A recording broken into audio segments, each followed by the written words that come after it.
Hola, ¿qué tal? Bueno, vamos a hablar del intercambiador de placas.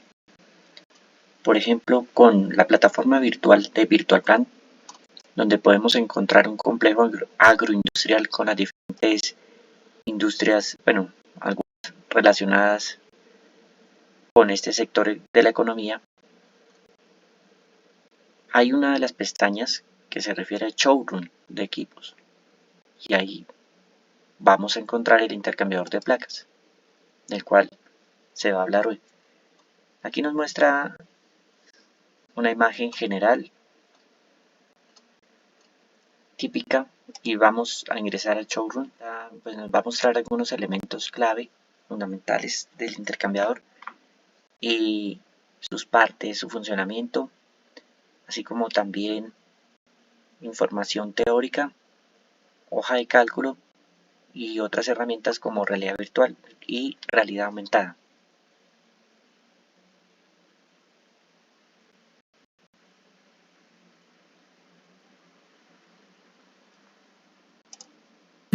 Aquí lo tenemos y podemos observarlo desde diferentes ángulos. Podemos quitar el sonido, ver una transparencia, centrar. En primer lugar, se instala la placa fija que tiene los 4 puertos de acceso y salida de los fluidos para una configuración de paso simple en un. Luego, se montan la barra guía y los pernos de ajuste con sus arandelas y caja de balineras para apretar. Se ubica contra la parte trasera de esta placa, la primera placa de aislamiento con sello en ambas caras. Luego, se van alternando las placas A, B, donde A puede ser para el fluido frío y B para el fluido caliente, que tienen su respectivo sello para que por cada una vaya solo un fluido. Cuando ya Y así cada una de las etapas del el caudal funcionamiento. calculado o requerido del fluido frío ingresa a este intercambiador específicamente por el puerto de la parte superior izquierda en el marco o placa fija, desciende por las placas que le corresponden, sin mezclarse con el fluido caliente, y sale por la parte inferior derecha con mayor temperatura que la que entró, gracias a la transferencia de calor que se realiza de forma transversal a las placas desde el fluido caliente. Es importante tener en cuenta que este modelo de intercambiador de calor de placas funciona en paso simple, tipo U, con entradas y salidas en la misma placa fija. Y aquí estamos viendo cada una de las partes con detalle. Podemos moverlo para observarlo desde arriba.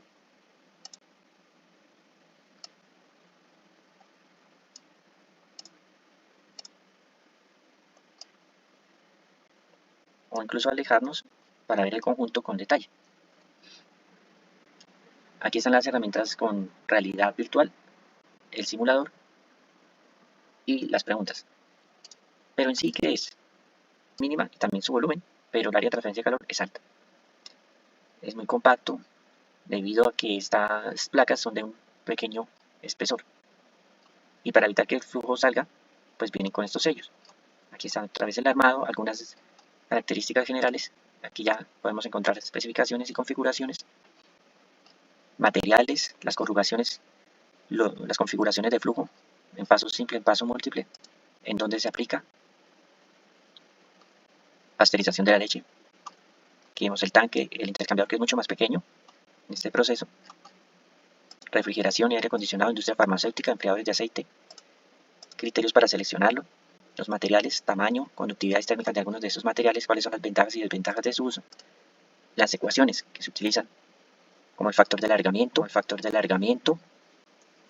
área efectiva real sobre el área proyectada, la distancia vertical entre puertos, diámetro de puertos, ancho horizontal de la placa, espaciado medio del canal de flujo, paso de la placa, espesor de la placa, paso de la placa igual a longitud comprimida sobre el número total de placas, diámetro hidráulico, aproximadamente 2 veces el espaciado medio sobre el factor de alargamiento. Aquí vemos las dimensiones, algunos coeficientes que se utilizan para la ecuación del cálculo del coeficiente de película, que son el CH y el N, el Reynolds en función de la velocidad másica superficial por el diámetro hidráulico sobre la viscosidad, la velocidad másica superficial, cómo se calcula en función del flujo másico, el número efectivo de placas, número de canales por paso. Esta es la ecuación para hallar el coeficiente de película. En general, el coeficiente global de transferencia de calor limpio, el coeficiente global de transferencia de calor de diseño o sucio, con el F puede ser también UF o UD. Los factores de incrustación, el coeficiente de limpieza, el coeficiente de seguridad, el sobrediseño OS, cálculos hidráulicos donde necesitamos el KP y el M, listo. El cálculo del coeficiente de fricción, la caída de presión por el canal, la caída de presión en el puerto, que se calculan ambas para cada fluido y luego se suman para cada uno. Ahora vamos a ver entonces en la hoja de cálculo cómo se aplica esto, con un ejemplo de un determinado intercambiador donde conoceremos propiedades de los fluidos y algunas de las características del intercambiador.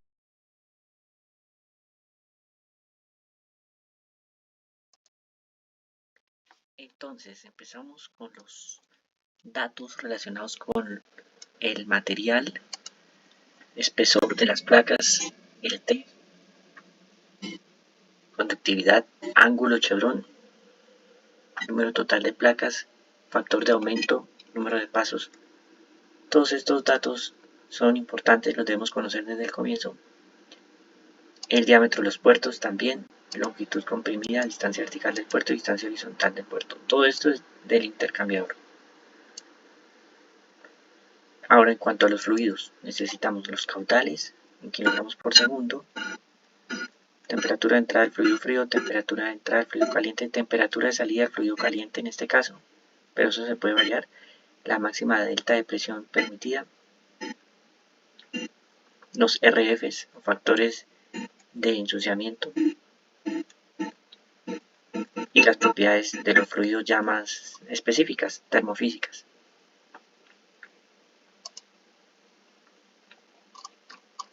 Entonces la hoja, al darle esos datos, los toma aquí, nos hace el cálculo del espaciado medio del paso entre placas, por ejemplo,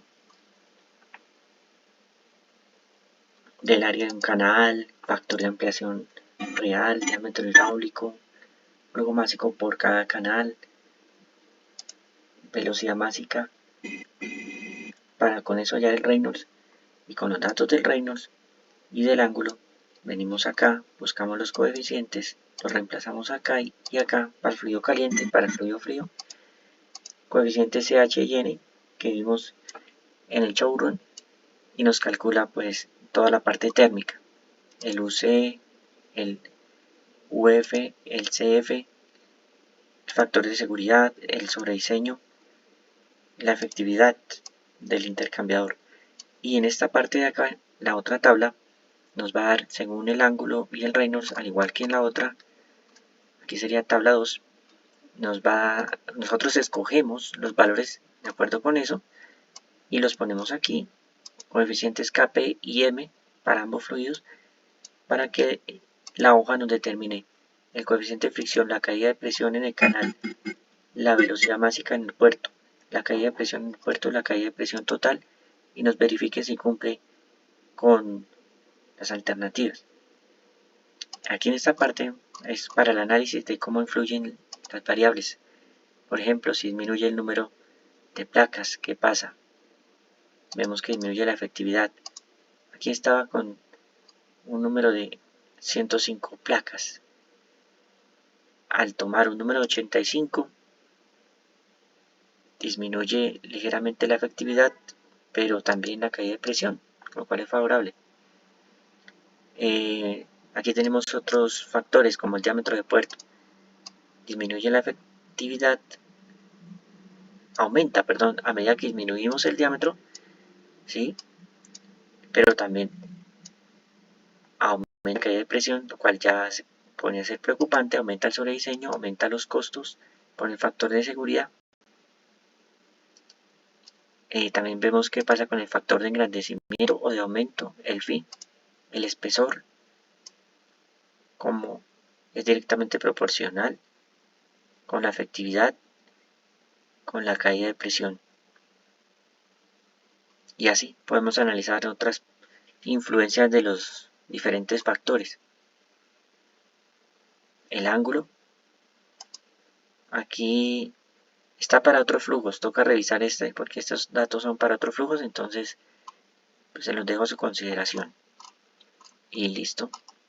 Ese es el funcionamiento, introducir los datos de material, de la placa, los fluidos Y luego aquí en la hoja, seleccionar según el Reynolds que nos dio para cada fluido y el ángulo que se tiene desde el comienzo, el ángulo chevrón, los coeficientes CH y M y N, perdón, para la parte térmica y el Kp y el M para la parte hidráulica.